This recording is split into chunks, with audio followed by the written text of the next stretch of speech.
ગઈકાલનો દિવસ ગુજરાત અને ભારતના રાજકારણ માટે, ખાસ કરીને ભારતીય જનતા પાર્ટી માટે ખૂબ મહત્વનો રહ્યો. ઘણી બધી એવી સીટો હતી, કારણ કે પેટા ચૂંટણીઓ ત્યાં યોજાઈ હતી અને ખાસ કરીને આપણે જોયું કે પ્રશાંત કિશોરની જે જીત થઈ છે તેને લઈને ખૂબ જ ચર્ચાઓ થઈ રહી છે. બીજી બાજુ ગુજરાતની વડોદરાની વાત કરવી છે, કારણ કે માંજલપુર પરની જે પેટા ચૂંટણી થઈ હતી એમાં ભારતીય જનતા પાર્ટીને ખૂબ મોટી જીત મળી છે. પરંતુ સૌથી મહત્વનું એ રહ્યું કે જે કોંગ્રેસના ઉમેદવાર હાર્યા છે, ત્યારબાદ એક ક્ષત્રિય આગેવાને જે વચન આપ્યું હતું તે પાડ્યું હતું. શું વચન આપ્યું હતું, શા માટે તેમણે મૂછ મુંડાવી પડી હતી, તેના વિશે જ વાત કરીશું. નમસ્કાર, ગુજરાત BS9 TV ન્યૂઝમાં આપની સાથે હું છું ભગવતી વિશાવડિયા. ગઈકાલનો દિવસ ખૂબ જ ચર્ચા ભર્યો રહ્યો અને ખાસ કરીને પક્ષ હોય કે વિપક્ષ હોય, સત્તાધારી પાર્ટી હોય કે કોંગ્રેસ હોય કે આમ આદમી પાર્ટી હોય, આપણે જોયું કે જે પરિણામો છે ક્યારે પણ બદલાઈ શકે છે. ખેડૂતો છે, યુવાનો છે, આક્રોશિત થાય અને ત્યારે એક પ્રકારનું જે એના માનસિકતા હોય, કોઈ પક્ષ પ્રત્યેની તેમની જે માગણી હોય, લાગણી હોય અને તેમની માનસિકતા હોય તે બદલાય, ત્યારે કેવું પરિણામ આવે એ ગઈકાલે આપણે જોયું. પરંતુ સૌથી ચર્ચાનું ગુજરાત માટે રહ્યું કે માંજલપુર વિધાનસભાની જે પેટા ચૂંટણીમાં કોંગ્રેસ ઉમેદવાર ભીખા રબારીની હાર થાય છે અને હાર થતા જ ક્ષત્રિય અગ્રણી અને સામાજિક કાર્યકર મહેન્દ્રસિંહ રાઠોડે દાઢી મૂછ કાઢી નાખી હતી. ભીખા રબારી હારશે તો પોતાની દાઢી મૂછ કાઢવાનું તેમણે વચન આપ્યું હતું અને એ વચન મહેન્દ્ર રાઠોડે નિભાવ્યું છે. વડોદરાની જનતાને પોતે કરેલી લાગણી સમજવા અનુરોધ પણ કર્યો છે કે જે પ્રમાણે તેમણે એક વાયદો આપ્યો હતો કે જો કોંગ્રેસની હાર થશે તો તેઓ મૂછ મુંડાવશે અને તેમણે કરી બતાવ્યું. ભીખા રબારીની જે સતીશ પટેલ છે તેમની સામે 30,600 થી પણ વધુ મતથી હાર થઈ છે અને જે આ સામાજિક કાર્યકર છે તેમનું રાજકીય આંકલન ખોટું પડ્યું કે વધુ પડતો આત્મવિશ્વાસ છે ભારે પડ્યો, તે અંગે અત્યારે લોકોના મનમાં તો સવાલ છે. પરંતુ સમગ્ર ઘટનાના જે વિડીયો વાયરલ સોશિયલ મીડિયામાં થઈ રહ્યા છે તેના પર નજર કરીએ. અને જ્યારે અમારા જેવા, હું કોઈ પક્ષનો અત્યારે કાર્યકર નથી, ભીખાભાઈ રબારીની લાઈફ મેં જોઈ છે, એમની ઈમાનદારી જોઈ છે. જ્યારે મારા જેવો સામાન્ય વ્યક્તિ, ક્ષત્રિય આગેવાન જ્યારે પ્રણ લેતો હોય કે ભીખાભાઈ રબારી હારી જશે ને તો મારી દાઢી અને મૂછ કઢાઈ નાખીશ.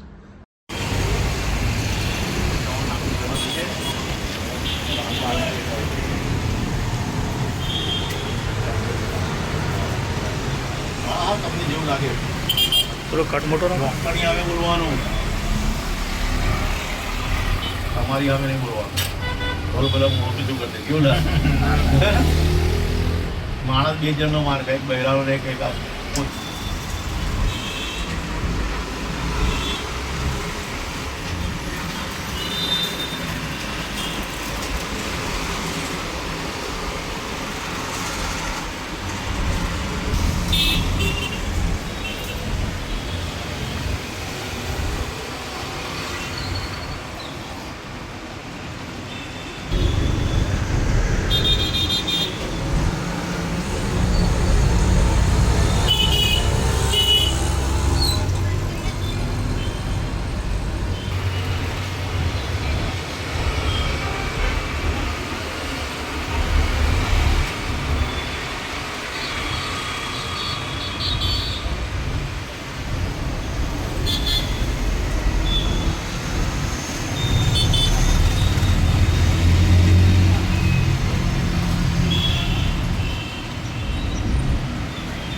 હવે ઘણી વખત આવું થતું હોય કે ચૂંટણીઓ આવે ત્યારે એક પ્રકારનો આત્મવિશ્વાસ બતાવીને લોકો વચનો આપતા હોય છે કે જો ભાજપ હારશે અથવા કોંગ્રેસ હારશે અથવા ભાજપ જીતશે અથવા કોંગ્રેસ જીતશે તો અમે આવું કરીશું તેવું કરીશું, અને જો એ પાસા બદલાય છે તો પછી એ વચન પાળવા માટે મજબૂર બનતા હોય છે. ભૂતકાળમાં પણ આવી ઘણી બધી ઘટનાઓ બની છે. વિધાનસભાની આ ચૂંટણી, પેટા ચૂંટણી જે વડોદરાના માંજલપુરમાં હતી તેમાં પણ આપણે જોયું કે આ સામાજિક કાર્યકર છે એમણે પોતાનું વચન નિભાવ્યું છે. આ વચનને લઈને શું માનવું છે આખી ઘટનાને લઈને, અને ભારતીય જનતા પાર્ટી જે જીતી છે અને બીજી તરફ ભારતીય જનતા પાર્ટીને ઘણી બધી એવી જગ્યાઓ છે કે ત્યાં હાર પણ મળી છે, તેને લઈને તમારું શું માનવું છે કમેન્ટમાં જરૂરથી જણાવજો. બાકી આવા જ વધુ અહેવાલો સાથે ફરી મળતા રહીશું. તમે અમારી યુટ્યુબ ચેનલને સબસ્ક્રાઇબ કરવાનું, અમને ફેસબુક અને ઇન્સ્ટાગ્રામ પર ફોલો કરવાનું ભૂલશો નહીં. બાકી અવનવી અપડેટ્સ મેળવવા માટે આપ જોતા રહો BS19 ન્યૂઝ. નમસ્કાર.